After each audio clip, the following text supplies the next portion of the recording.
하나님께서 죄로 죽어 마땅한 우리를 살리시기 위해서 제사법을 제정하시고 그 제사에 하나님의 뜻대로 제사를 드리는 모든 사람에게는 죄와 허물을 다 씻어주시는 그 축복의 현장을 만들어 놓으셨습니다.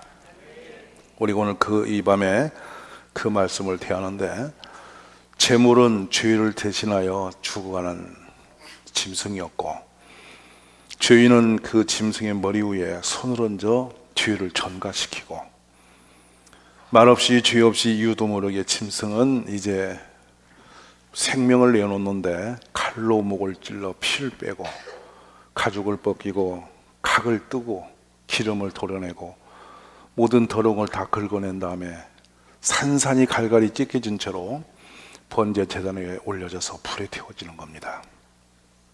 그렇게 태워지는 동물을 주님은 뭐라고 했냐면 향기로운 제물이다, 이렇게 말씀했어요. 짐승이 향기로울 리가 없고 태워지는 동물의 고기가 노린내가 날 텐데 그렇게 멋있을 수는 없습니다. 근데 우리의 죄를 대신하여 그렇게 드려지는 그 제물을 향기롭다 하신 이유는 바로 그 모습이 예수 그리스도의 현장이기 때문에 그렇습니다. 우리는 예수님의 그 은혜로 말미암아 죄 용서를 받았죠. 근데 이 제물을 들고 서는 사람이 어떤 사람이 가느냐면 깨닫는 자라 그랬어요. 자기 죄를 깨달은 사람이 가는 거다. 이 제물을 들고 와서 짐승을 고기를 아무리 각을 뜨고 올려도 깨닫지 못한 사람이 드리는 동물은 의미가 없어요. 우리가 예배를 1000만 번 드려도 예수님의 은혜를 모르고 예배를 드리면 의미가 없어요. 깨닫는 거예요. 근데 어떻게 깨닫냐면 자신의 죄를 봐야 깨닫죠. 사람은 신비롭게도 이 세상의 창조물 중에 가장 지혜롭고 영특한 존재입니다. 하나님의 모양과 형상을 입었어요. 근데 놀라운 것은 자신을 못 봐요. 여러분, 우리가 우리 모습을 못 봅니다. 그래서 우리는 거울을 들여다봐요. 내 얼굴, 내 모습을 볼 수가 없어요. 심지어 인간이 언제부터 자기 모습을 들여다봤는가 보니까 청동시대부터예요. 그 노판을 갈아서 문질러서 거기다 얼굴을 본 거예요. 이게 대안가 있었던 거예요. 지금 너무 흔해져서 거울의 귀함을 모르죠. 거울이 아니면 여러분 내 모습이 뭔지 볼 수 있겠어요? 남은 보는데 나는 못 봅니다. 영혼도 마찬가지죠. 그런데 영혼의 거울은 말씀이라고 하셨어요.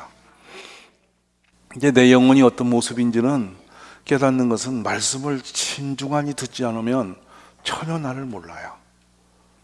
그리고 이성의 감각으로 자신의 생각대로 판단대로 옳다고 자꾸 그 길을 가는 거야. 근데 여기 본문은 이웃에서 누가 말하든지 어떤 상황에 의해서 깨닫든지 간에 자신의 죄를 발견한 사람이 그 죄를 깨닫고 제물을 들고 와서 하나님 앞에 드리는 거라. 그런즉 주님이 받으시겠다는 거예요. 이게 깨달음이고 깨우침의 축복이에요. 오늘 또 말씀을 또 듣고 또 예배드리고 생각 없이 떠나지 마시고, 내가 한 주 동안 어떤 죄를 지었나, 하나님 앞에서 지은 죄가 있고 사람 향해서 지은 죄가 있는데 내 속에 어떤 죄가 있는가, 이것을 발견하시면 복이 있어요. 그 사람이 예배를 드릴 때 하나님 받으시고, 그 사람의 재물을 주님이 연락하셔서 위로하시고 회복시켜 주시는 거예요. 내 죄는 끝없이 버물러지고 있는데 계속 와서 찬송하고 예배드리고 또 가서 죄 짓고 그렇게 살아가면 희망이 없어요. 왜 교회는 다니는데 내 삶은 안 풀리는가? 예배는 그렇게 드려지는데 왜 내 삶에는 은혜의 담비가 없는가? 내 손이 메마름이 없고 물된 동산같이 사는 것이 예수 믿는 사람의 축복인데 왜 내 길엔 그런 것이 없을까? 문제는 하나님과 관계가 아직도 회복이 덜 된 상태란 말이에요. 우리의 어떤 노력으로 회복이 덜 되는 것이 아니라 이미 예수님을 통해서 회복을 완전히 해놓으셨는데 그 놀라운 은혜 가운데 들어가지 못하는 것은 또 다른 죄로 또 내가 덮어쓰기 때문인 거예요. 단순하게 듣지 마시고 죄를 깨닫는 축복이 우리에게 일어나기를 기도하시기 바랍니다. 놀랍게도 빛이 어둠에 빛이 되어 어둠이 깨닫지 못하더라. 워낙 죄 속에 살다 보니까 죄인지를 몰라버린 것입니다. 워낙 안 좋게 살다 보니까 안 좋은 것이 정상이 되어버린 것이죠. 성경의 욥기에 보면 내가 어찌하면 하나님을 발견하고 그의 처소에 나갈 것인가, 욥의 애통함은 자식이 죽고 돈이 없어지고 자신의 병이 들고 부인의 집을 나가고 친구들이 조롱하는 그런 아픔보다 더 무서운 일은 뭐냐면 하나님을 못 보는 거예요. 가장 힘든 것은, 욥이 어려운 것은 하나님이 안 보이는 거예요. 어떻게 하면 내가 하나님을 내가 발견하고 하나님이 계신 곳에 내가 나갈 수 있을까? 이게 욥의 모든 고난보다 더 중요하고 우선적인 문제였어요. 오늘 우리 인생 가운데 수많은 문제들이 있을 거예요. 근데 그 문제가 중요한 게 아니고 하나님께 가는 거, 하나님을 만나는 거. 왜냐하면 그분만 만나면 되는 거니까. 그래서 그는 내가 나의 가는 길을 오직 그분만이 아시는 건데, 친구도 모르고 부인도 모르고 아무도 모르는 그 길인데, 나도 모르겠단 말이에요, 그 길을. 근데 내가 언젠가는 여호와 앞에 정금처럼 튀어나오게 될 날이 있을 것인데, 그것이 욥의 희망이었습니다. 우리의 마음을 수련하고 정진해서 우리 모두가 하나님을 만나는 자리에 갈 수 있기를 목말라시기를 주의 이름으로 축원합니다. 시편에 보면 다윗이 가장 어려울 때마다 구한 기도는 한 가지입니다. 여호와여, 나를 버리지 마소서. 하나님, 나를 버리지 마소서. 나의 하나님이여, 나를 멀리하지 마소서.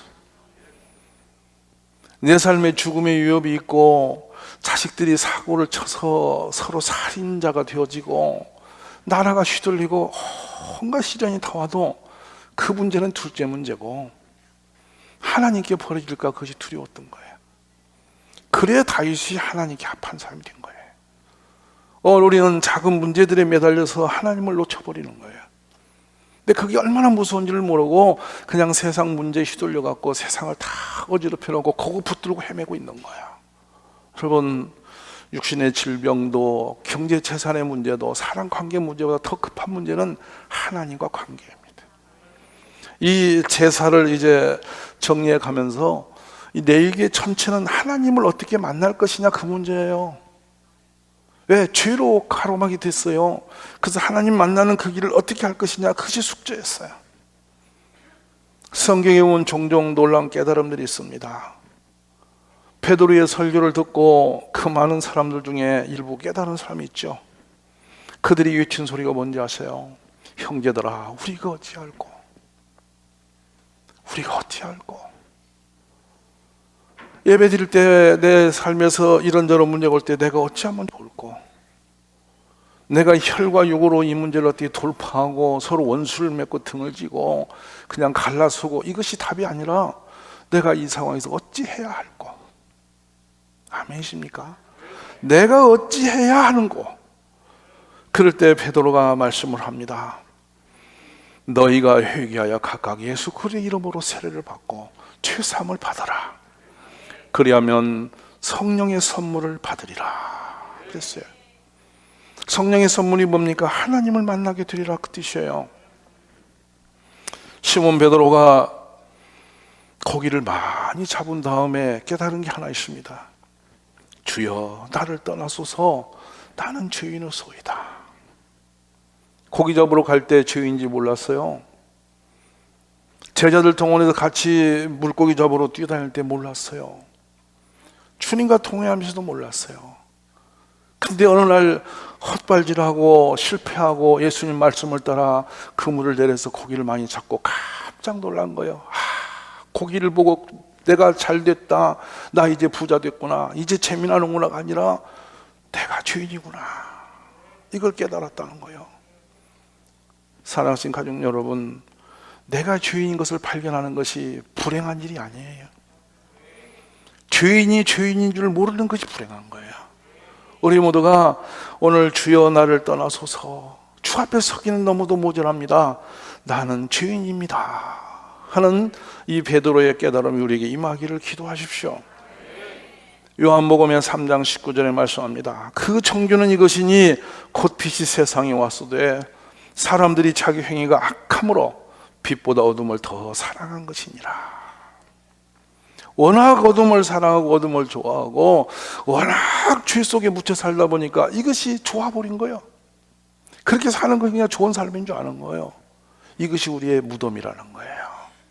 이 밤에 우리 하나님 앞에 우리가 당신의 우리의 정체를 한번 보여주기를 간절하게 간구하시고, 기도 때마다 주여 나는 죄인입니다, 나는 모자란 사람입니다, 나를 좀 도와주세요, 이런 겸손한 고백들이 우리에게 일어나기를 간절히 원합니다.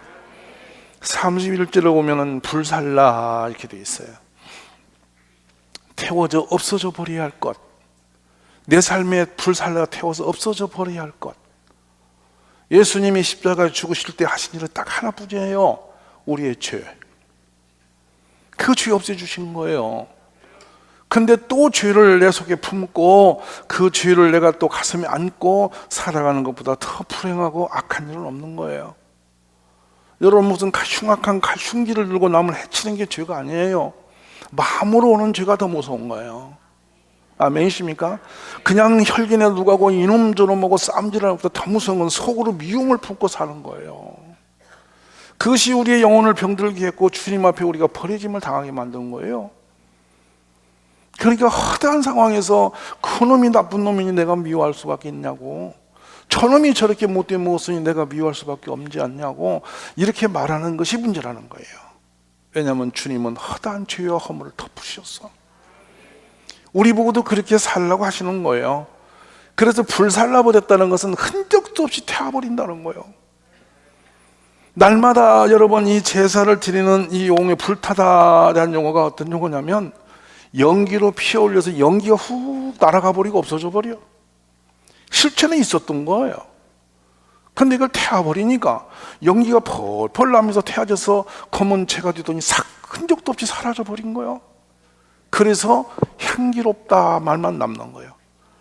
여러분, 짐승에 태워진 냄새가 향기로운 게 아니고 태워져 버린 그 모든 거, 사라져 버린 그 모든 행위 자체가 향기로운 거라는 거예요. 우리 삶이 그렇게 될 수 있기를 주의 이름으로 축원합니다. 이 용어가 이 크티르라는 이 히브리어로 쭉 따라오는 말씀들인데 보면 능동형이에요. 강제로 태워서 불기르는 것이 아니라 자발적으로 태워서 없애버리는 거예요. 우리 죄 우리가 자발적으로 내놔야 돼요. 누가 여러분들은 너 죄인이야 라고 가서 뭐 혼내고 막 형벌을 내리고 해서 내가 죄인이구나, 이것이 아니라 내가 자발적으로 깨달았어.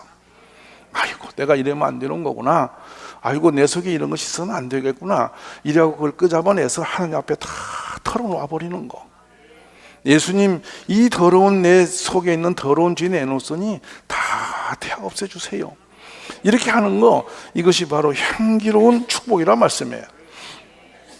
우리 하나님은 죄 지은 행위 자체를 증오하시는 게 아니에요. 우리가 부족해서 죄 짓는 걸 아세요. 헐만한 죄인 걸 다 아세요. 근데 문제는 죄인이 깨닫지 못하고 돌이키지 않는 게 문제인 거예요. 죄를 짓고 그것이 옳은 줄 알고 계속 버티는 거, 그것이 문제예요. 그래서 그 제일 하나님이 우리를 다스릴 때에 교만한 자, 오만한 자, 완악한 자 같은 용어예요. 너 교만하지, 너 오만하지, 너 완악하지, 그거야. 그 끝에 가면 고집이 나와요. 나는 맞다 하고 대드는 거예요. 이게. 어쩌려고 그러냐 이거예요. 나가 뭐 이런 식이에요. 이게 교만한 거예요.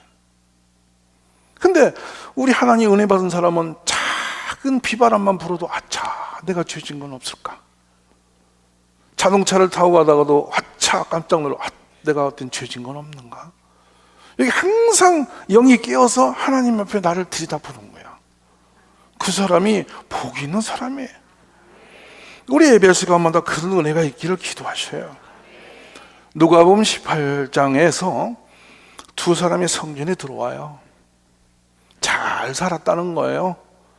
율법 선생, 구별되어 말씀을 연구한 사람. 그래서 그는 일종의 선생님이에요. 성경 선생님. 주여, 내가 채소의 11조까지도 구별하여 철저하게 주님 앞에 드렸습니다. 내가 저런 더러운 죄인처럼 안 살았으니 나는 참 좋은 사람이지요. 네, 그래서 감사합니다고 자기의 의를 들고 소리를 높입니다. 네, 유감스럽게도 주님은 그 기도를 듣지 않으세요. 근데 한 사람이 나타납니다. 세리요, 매국노란 말입니다. 노마를 위해서 민족의 등을 쳐서 후려먹고 그 돌을 남겨서 자기 주머니에 채워서 먹고 사는 사람이야. 근데 그가 나타났어. 근데 멀찍이 섰어요. 감히 하나님 앞에 다가서지 못해. 저 멀찍이 구석에 서서 감히 눈을 들어 하늘을 쳐다보지도 못하고, 내 삶이 더러운 걸 알았던 거예요. 깨달은 거예요. 그래서 가슴을 치면서 말하기를, 하나님이여 나를 불쌍히 여기소서, 나는 죄인으로소이다. 이러자 그가 주의 응답을 받았다, 용서를 받았다, 이 말씀하신 거예요. 오늘 우리들이 좀 겸손해지면서 이런 하나님의 응답이 있는 사람으로 살아갈 수 있기를 주의 이름으로 축복합니다. 잡는다는 말이 아세로라는 용어를 썼는데, 뭐냐면 이거는 동물을 잡되 고기를 먹으려고 잡을 때는 이 언어를 안 썼어요. 하나님 앞에 들고 가는 재물을 잡을 때만 이 용어를 붙였단 말이에요. 하올라라는 용어를. 어떤 의미를 갖냐면 하나님 앞에 드려지는 의미를 이렇게 가지고 연결시킨 거예요. 예배는 일반적 어떤 내 삶의 행위하고 구별된 거예요. 맞아요, 안 맞아요? 우리가 뭐 일상생활에서, 가정생활에서, 직장생활 다양한 생활을 하잖아요. 많은 똑같이 밥을 먹고 똑같은 시간에 다양한 일을 하잖아요. 근데 하나님 앞에 나오는 이 시간만은 딴 것하고 구별된 거라고. 근데 이 시간마저도 와서 세상 생각으로 가득해갖고 헤매고 있으면 안 되는 거예요. 하나님을 의식하면서. 오늘 세상에서 내가 막 그냥 세상 사람하고 어울려서 어떻게 살아버렸는데, 아차 여기 들어오니까 그것을 돌아보는 거라. 아이고, 내가 아무개 오늘 하지 말아야 할 말 했구나. 내가 오늘 또 누구를 또 비방을 했구나. 아이고, 내가 오늘 누구를 내가 또 미움을 가지고 했구나. 이것을 돌이키면서 여기 와서 다시 하나님 앞에 폴리는 거예요. 아버지, 또 제가 죄를 졌습니다. 저를 용서하세요. 이거예요. 할렐루야. 그래서 이 말씀이 레위기 1장 5절에 그는 여호와 앞에서 이렇게 나오는 그는이라는 것인데요, 이 그가 누구냐고 따라가보면요, 아담이에요. 근데 아담이 뭐냐면 제2의 아담이라. 바로 그 사람이 아담과 동등한 주인의 모습인 그 사람이에요. 그래서 바로 그게 누구예요? 우리예요. 우리, 저와 여러분. 여러분이 지금 주인인 거라. 그 주인을 지금 주인이 잡아서 각을 떠서 들이주는 상황이에요.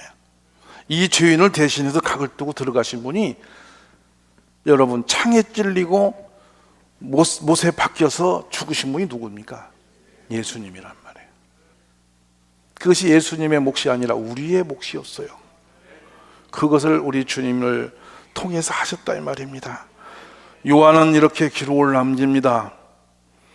그는 우리 죄를 위한 화목 제물이니 우리만 위할 뿐 아니요 온 세상의 죄를 위하십니다. 사랑은 여기 있으니 우리가 하나님을 사랑한 것이 아니요 하나님 우리를 사랑하사 우리 죄를 속하기 위하여 화목 제물로 그 아들을 보내셨습니다.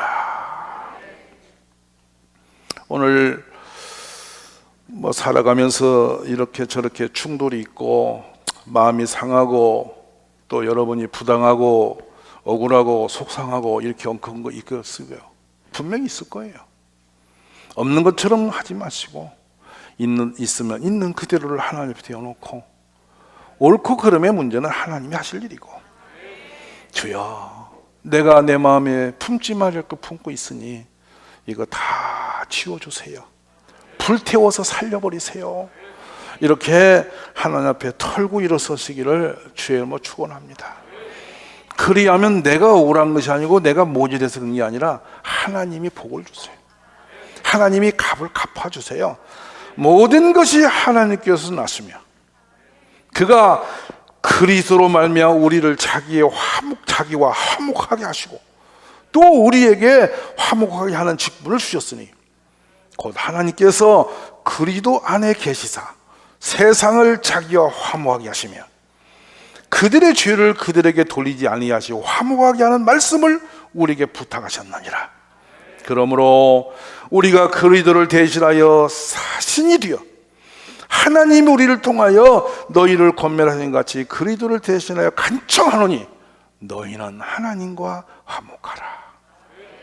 아멘. 이럴 때 이런 생각이 들 거예요. 내가 언제 하나님하고 원수 맺었습니까? 네, 땅에서 맨 것이 하나님께 맨 겁니다. 내 이웃하고 내가 뒤틀린 것이 하나님과 뒤틀린 거예요. 알아들으시면 아멘 하세요. 하나님을 향하여 감히 덤비들겠어요. 하나님하고 한번 싸웁시다 이럴 수 없어요. 하나님 원수입니다 이럴 수 없죠. 그런 어리석은 데는 없죠. 근데 옆에 사람은 엉커진 것이 하나님과 엉커진 거예요. 이해가 되세요?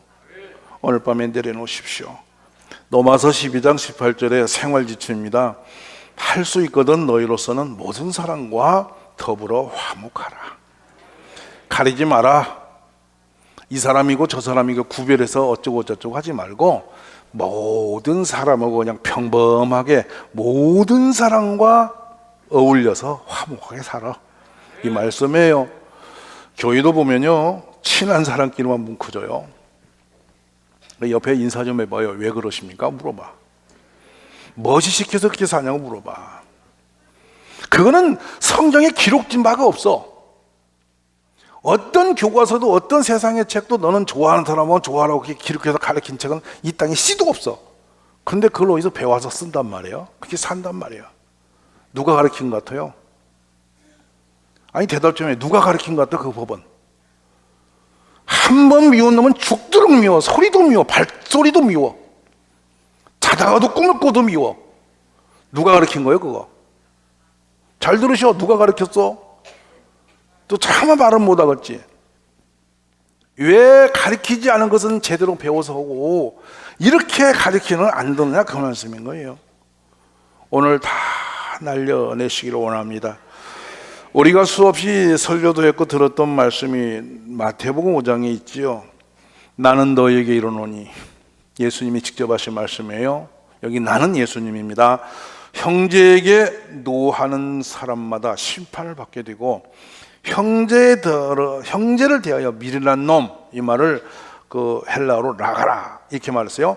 라가라 하는 사람은 공에 잡혀가게 되고 형제 보고 미련한 놈, 어리석은 놈이라고 하는 자는 지옥불에 들어간다. 여러분, 지옥불에 들어가게 되리라 확증은 뭐예요? 결론은 뭐예요? 갈까 말까가 아니에요. 간다 이거예요. 지옥불로 놓고 놓으면. 그런데 그러므로 예물을 제단에 드리려다가 거기서 너 형제에게 원망 들을 만한 일이 기억나거든입니다. 이게 떠오르거든. 후다닥 재물을 제단 앞에 놓고 뛰어가서 우선권입니다. 먼저입니다. 그래서 형제하고 가서 화목하고 난 뒤에 와서 예물을 드리라. 아멘이십니까? 그래서 우리는 축복의 권한이 있어요. 아멘입니까? 남을 미워하는 권한은 없어요. 남과 원수 맺을 권한도 없고요. 남을 갖다가 지웅할 권한도 없어요. 그건 우리들이 권한 밖의 일이에요. 우리 권한은 축복하는 거예요. 사랑하는 거고요. 함께 어우르는 거고요. 아멘이세요? 우리 그렇게 지내셔야 돼요. 아멘이요? 말로만 아니고 여러분 옆에 분 눈 한번 쳐다보세요. 그 눈을 보세요. 얼마나 불쌍한가. 보라니까 진짜. 그 눈 속에 그분의 영혼이 들었어. 얼마나 힘들게 살아왔는지를 한번 쳐다봐. 이렇게 한번 위로하세요. 손 잡아주고 힘내세요. 아멘이십니까? 오늘 우리가 이 재물에 대해서, 제사에 대해서 배움을 받았습니다. 이것이 곧 예배가 된 것이고 예배의 주인은 예수 그리스도가 우리 앞에 계시는 거고 예수님을 생각하면 십자가가 보이는 것이고 십자가를 보면 나를 대신해 죽음이 보이는 것이고 내가 죽을 그 자리에서 예수님이 죽었으니 내가 산 자가 되어서 이제는 죄짓지 말아야지. 이렇게 날마다 자신을 정리하는 거, 이것이 복 있는 사람의 길입니다.